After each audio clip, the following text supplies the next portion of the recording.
यार किसी की पिक्चर्स बगैर उसके कंसेंट के आगे भेजना बंद करो। मेरे पास बिग नंबर ऑफ फॉलोअर्स नहीं है, मुझे नहीं पता मेरा ये मैसेज कहाँ तक जाएगा, बट आई वांटेड टू से इट लाउड। आप किसी की पार्टी में गए, किसी की शादी में गए, वहां जाकर आपने ब्राइडल ग्रूम की पिक्चर्स ली, वहां मौजूद गेस्ट की पिक्चर्स ली, घर आकर आपने म्यूचुअल रिलेटिव्स और फ्रेंड्स में पिक्चर्स शेयर की जो शादी में इन्वाइटेड नहीं थे।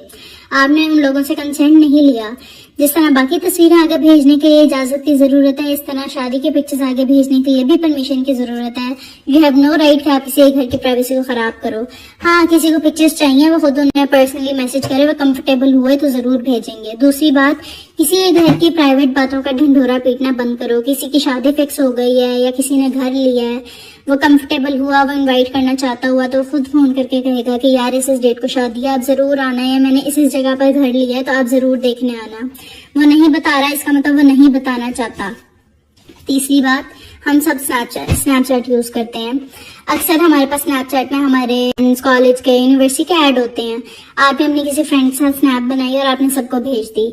आपने उससे नहीं पूछा कि आप कंफर्टेबल हो कोई आपके पिक्चर्स को देखे, या आपको नहीं पता कि अगला बंदा पिक्चर्स को देख के कैसे जज कर रहा है, या हो सकता है वो खुद आगे जाके बेल कर दे और वो पिक्चर्स किसी के पास कितनी देर तक रहती हैं हमें नहीं पता। इस तरह वो भी गुनाहगार, देखने वाला भी गुनाहगार, भेजने वाला भी गुनाहगार।